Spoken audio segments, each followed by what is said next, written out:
Here are today's top stories. Residents of Marawi City are urged to reflect on the lessons of the siege that destroyed the city a year ago. State prosecutors condemned the murder of a former prosecutor in Osamis City. A medical city and business complex is set to rise in Davao City. And Cebu City remains in the top spot in the Philippine National Games. Good day, I'm Pia Rosas Morato. Welcome to the PNA Newsroom.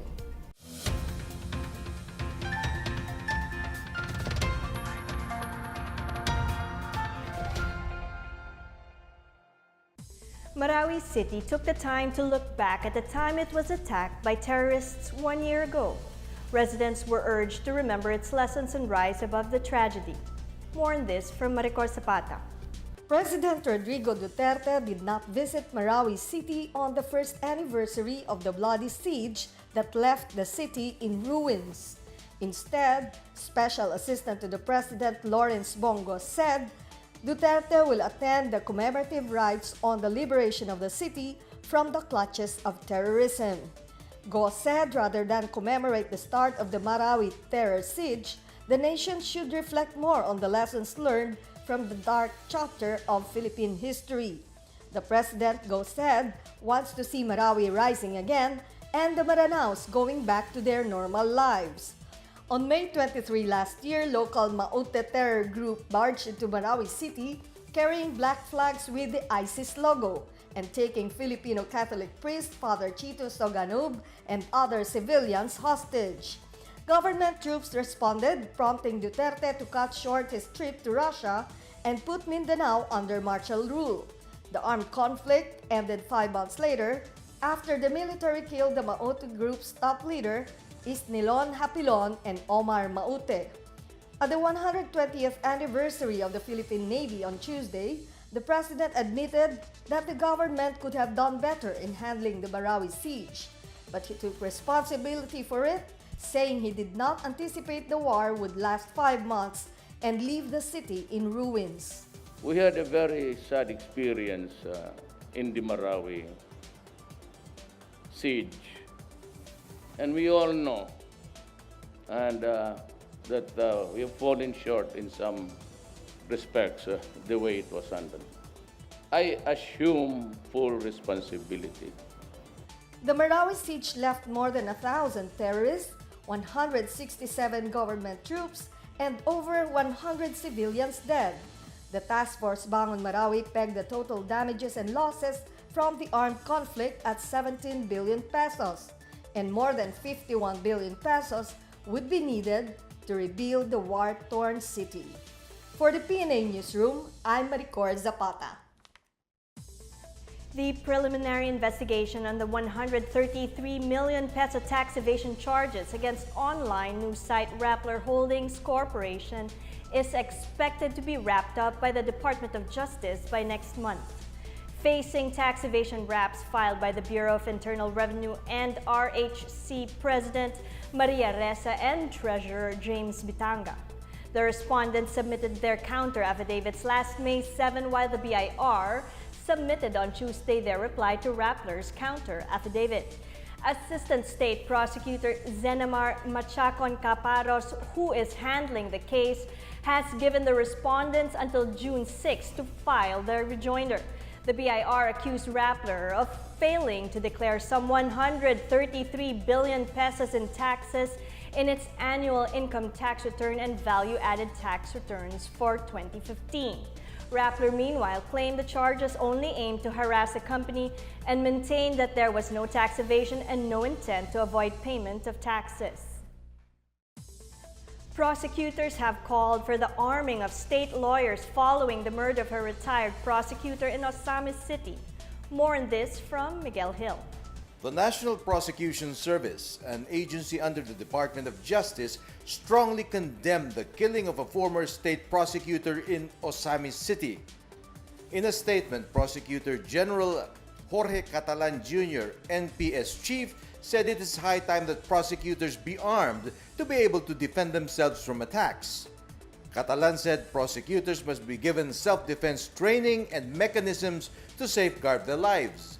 Catalan also said the series of killings targeting prosecutors have raised serious concerns about their safety, considering that the motive of the perpetrators is mysterious. Retired prosecutor Jeronimo Marabe Jr. was shot dead by 4 unidentified assailants while driving his car in Barangay 50th District in Osamis City Tuesday. Probers have yet to determine the motive behind the killing. Marabe had served as public prosecutor for several cases involving the Parahinogs drug cartel in Osamis. Justice Secretary Menardo Guevara earlier expressed support for the move, seeking to provide bulletproof vests for state prosecutors and arm them for self-defense, through he said they cannot easily do this because of budgetary constraints. The MPS said Marabe, who reportedly served as prosecutor in drug cases against the Parahinog family, was the 14th prosecutor killed in the country over the last 26 years. Catalan, meanwhile, assured that prosecutors will not be intimidated by the spate of killings of their colleagues and continue to perform their duties under the law. For the PNA Newsroom, I am Miguel Hill. Police assistance desks in public schools are expected to be set up by the Philippine National Police in time for the opening of classes on June 4. Interior Secretary Eduardo Año says this is to ensure that the first day of classes will be peaceful. Police are also expected to initiate foot patrols and strengthen crime prevention programs in their assigned areas. These include measures against bullying and illegal drugs and anti-crime tips for students.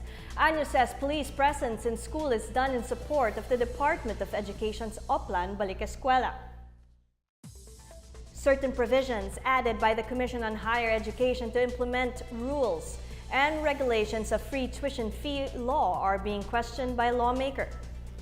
Among the provisions criticized by Alliance of Concerned Teachers Party List Representative Antonio Tino are the balik trabajo or labor-related conditions for student beneficiaries. He also noted that only 13 types of miscellaneous fees were prohibited by the version currently in Congress. Tino says the free tuition fee law should prohibit the charging of all fees. The congressman said CHED should review its provision to ensure that free education would be given unconditionally. Still to come, a medical city and business complex is set to rise in Davao City. 8 colleges and universities in Mimaropa region commit to give free education this school year. These and more when the PNA Newsroom continues.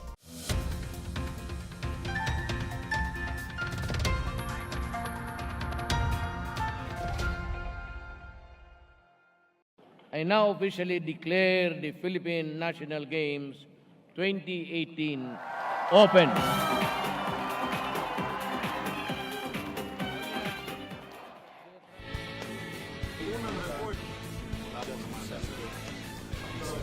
This is Secretary Martin Andanon, and you're watching.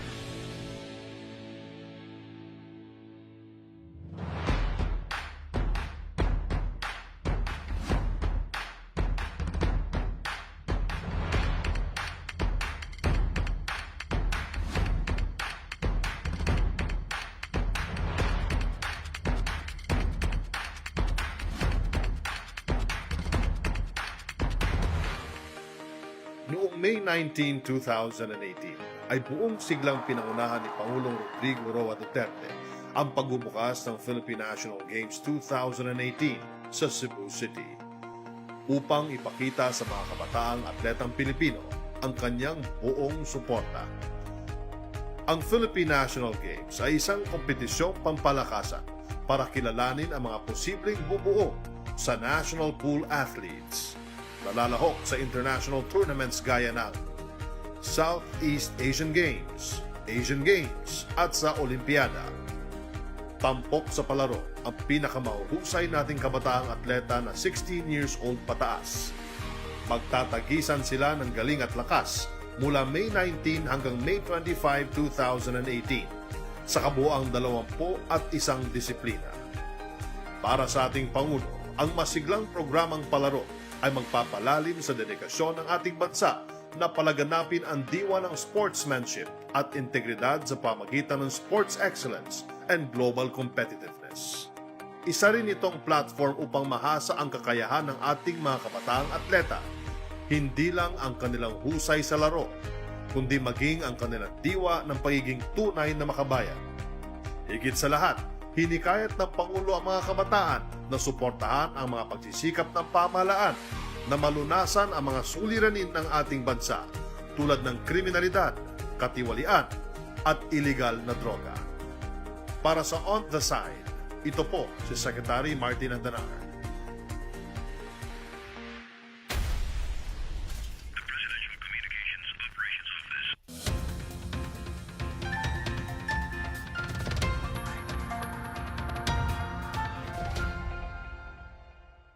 The Trade Union Congress of the Philippines warns of the ill effects of the second train law on industries. The second tax reform law will lower corporate income taxes from 30 to 25% while removing subsidies and incentives in selected industries. TUCP Vice President Luis Manuel Corral says removing tax subsidies, aside from other changes in tax collection, will affect the operations of companies. He adds that industries are likely to leave the country, which will lead to the loss of jobs. Corral says the administration must study the negative effects of the first train law on workers before implementing additional tax reform. The inflation rate went up to 4.5% last April, while prices of certain rice varieties increased by 7%. Plans to build a medical complex in Davao City are underway, with concerned agencies preparing to occupy government land set aside for the project. More on this from Miguel Hill. The Southern Philippines Development Authority, or SPDA, has completed the Master Development Plan for the proposed Medical City and Business Complex project in Davao City. Abdul Ghani Jerry Salapudin, Administrator and Chief Executive Officer of SPDA, says they are waiting for the Department of Agrarian Reform to vacate the 4.7-hectare land where the complex will rise. Salapudin says they have met with DAR Secretary John Castriciones to facilitate the agency's transfer next month.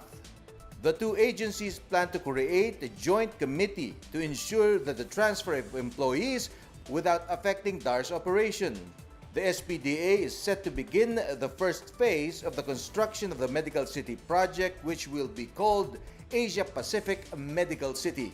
The modern hospital facility, worth 10 billion pesos, will be implemented through public-private partnerships. It is also envisioned to have a medical college, a business complex, and other amenities that will serve the people of Mindanao. For the PNA Newsroom, I am Miguel Hill. New firearms and equipment are set to be issued to police in Marawi City. PNP Chief Oscar Albayalde announced the acquisition of new equipment for the Marawi Police during the commemoration of the first year of the Marawi siege. The weapons will replace those that were lost or destroyed during the battle against the Mauta terrorist group. The terrorists ransacked the Marawi Police headquarters during the first days of the siege on the city. Police Director Jose Victor Ramos of the Directorate for Logistics says the Marawi PNP will receive about 300 submachine guns, 5 trucks, 4 utility vehicles, and 3 patrol cars, which will be delivered next month. 8 colleges and universities in Mimaropa region have committed to offer free education starting this academic year 2018 to 2019. This comes as the Commission on Higher Education allies fears of parents that their children will not finish tertiary education because of high school fees. SHED maintains that with the passage of the Universal Access to Quality Tertiary Education Act, students in state universities and colleges SHED recognize local tertiary school and state-run technical vocational institutions will have the chance to finish their studies. UNIFAS OIC Executive Director Carmelita Yadaw Sison meanwhile stressed that they will monitor state and local universities and colleges to ensure that they follow the no collection of miscellaneous fee rule. SHED is holding its next information caravan on free education on June 2 in Baguio City. DENR Mimaropa has recommended the compulsory demolition of 32 business establishments in El Nido, Palawan for failing to meet the 30-day deadline to leave the area. Regional Director Natividad Bernardino said the local government unit is tasked to implement a demolition if the establishment owners do not remove their structures in the easement zone. Bernardino said it has been more than 2 months since they issued the notices to vacate in March to owners of the businesses whose structures are within the 3-meter easement zone. Only 3 have followed the deadline set by the DNR. 5 of the total number that had been served notices have not complied, while the rest are in various stages of completion. Bernardino was called on Tuesday to shed light on the implementation of the cleanup drive in El Nido by the provincial board, who were worried about the welfare of the businesses and the residents. Up next, the Philippine National Police allies fears of terrorist sleeper cells infiltrating the country. Cebu City remains at the top spot in the Philippine National Games. These and more when the PNA Newsroom returns.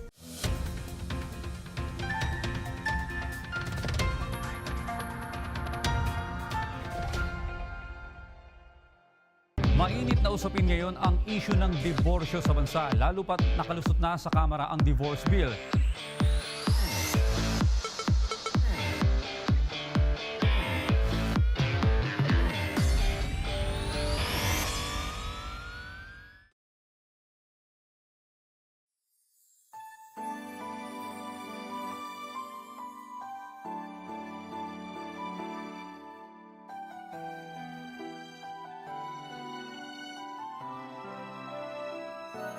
Hindi pala, hindi bomba, sa Marawi ang sagot. Ang iisang dugo ay galit ang bumabalot.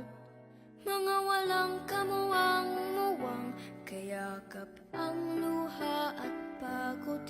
Mga maling at hikain ay di tamang sagot. Marawi, sabay-sabay nating ibabangon. Buong pagmamahal, tayo ay aahon. Marawi, darating din ang isang dapit hapon. Sisikat ang araw sa isang bagong ngayon. Kristiyano at Muslim, hindi ba't iisa?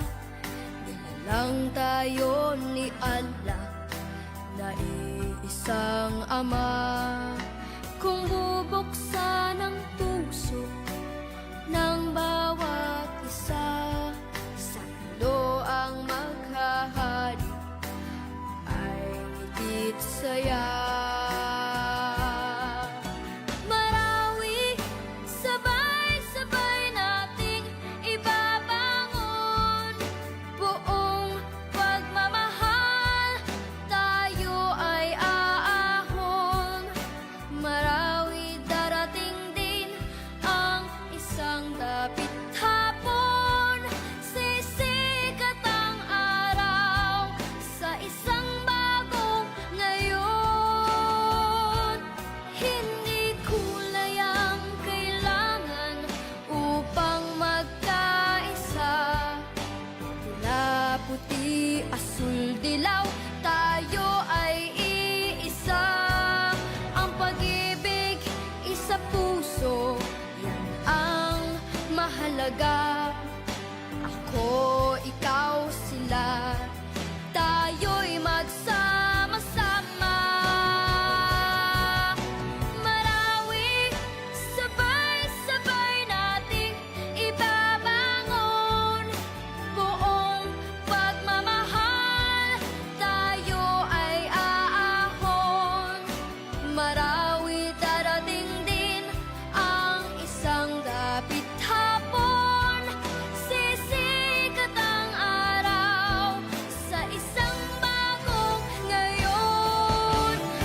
The Philippine National Police allies fears over reports of terrorist sleeper cells infiltrating parts of the country. The Philippine Army has reported that the military discovered ISIS sleeper cells in Baguio, Dagupan, Tarlac, Pangasinan, Samar, Cebu, and parts of Mindanao. The PNP chief said that discovery proves the government's continuous monitoring against terrorist activity. He also noted the successive arrests of ISIS sympathizers in Luzon and Visayas. Earlier, reports said members of the New People's Army and other terror groups in Mindanao have fled to Luzon to escape focused military operations against them. Albayalde assures that the PNP will be on the lookout for terrorists no matter where they hide. 20 Vietnamese fishermen working on board a Malaysian registered fishing vessel were charged by the Palawan Council for Sustainable Development staff and the Bureau of Fisheries and Aquatic Resources with poaching. The fishermen were brought in for inquest proceedings on Wednesday. The fishermen were arrested by the Philippine Navy inside the country's territorial waters in Palawan for alleged illegal entry and poaching of 175 assorted species of sharks and manta rays. Provincial Court Prosecutor Alan Ross Rodriguez, who will investigate the poaching charges, said the PCSDS and BFAR have to thoroughly identify the species of the sharks and rays. The fishermen had to determine other cases. The filing of illegal entry cases will be determined by the Provincial Committee on Illegal Entrants, chaired by the Western Command under Lieutenant General Rosano Briguez. Cebu City collected 8 gold medals on Wednesday to fortify its position at the helm after 4 days of action in the Philippine National Games at the Cebu City Sports Center. Cebu City won 3 gold medals in athletics, 2 in archery, and 1 gold each in swimming, karate-do, and table tennis on the 4th day of the competition to remain on top of the medal standings. Leading Cebu City's gold medal harvest on Wednesday was track star Melody Perez, who dominated the senior women's 30,000-meter steeplechase event. Cebu City also won the gold in the junior boys 4x100-meter relay and junior girls triple jump. Khalil Justin Abella came out victorious in archery's recurve junior men's singles 72 arrows event and also steered the recurve junior men's team as well to victory. Karateka Orencio James De Los Santos grabbed the gold in the seniors individual men's kata. Glenn Donaire and Stephen Jacal dominated the men's table tennis doubles. In swimming, Karen May Endaya, Justin Rain Garrido, Razel Cabahar, and Lindsay Ann Gonzalez topped the girls' 200-meter 4x50 medley relay. For our feature stories, the Sarangani Bay Festival is making its comeback with over 100,000 tourists expected to join the party. This year's celebration will also be done to raise funds for Marawi City. More on this from Janice Cave. More than 100,000 tourists are expected to converge anew in the white sand beaches of Glantown in Sarangani Province on Thursday for a 3-day grand festivity touted as the biggest beach party in Mindanao. The Sarangani Bay Festival, or Sarbay, is making a big comeback this year after its 2017 edition was scrapped due to the siege of Marawi City and the declaration of martial law in the entire Mindanao. Sarangani Governor Steve Chongbian Solon said they are all set for the festivity, which will look back at the devastating conflict in Marawi and promote the ongoing peace efforts in Mindanao. This year, the local government is raising funds to help rehabilitate Marawi. Solon said they partnered with local stakeholders, the private sector, and the Department of Tourism to help bring more action and attractions to the event. The governor said the agency specifically picked Sarbay Fest as the culminating activity of its Go South Philippine Islands campaign that aims to showcase Mindanao as go-to tourist destination. Because of the campaign, Solon said they expect more visitors from Luzon and Visayas to join the activities lined up in Barangay Gumasa in Glantown until Saturday, May 26. The provincial government launched Sarbay in 2006 to promote awareness on the protection and preservation of Sarangani Bay, which was declared a protected seascape in 1996 through Presidential Decree 756. The Sarbay crowd peaked at about 150,000 last year after reaching 126,000 during its 10th year in 2015. For the PNA Newsroom, I'm Janice Cave. Let's now check out the weather forecast for Metro Manila and the rest of the country.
Let's take another look at today's top stories. Residents of Marawi City are urged to reflect on the lessons of the siege that destroyed the city a year ago.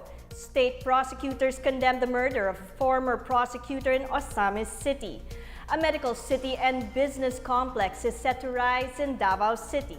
And Cebu City remains on the top spot in the Philippine National Games. Thank you for watching another edition of the PNA Newsroom. To check out these and other stories, visit the PNA website or follow the Philippine News Agency on Facebook and Twitter. For more stories about the government and how it serves the Filipinos, look for these hashtags in all of our social media platforms and websites. And that's your daily dose of the latest news and information that you need to know from the PNA Newsroom. I'm Pia Rosas Morato. Good day.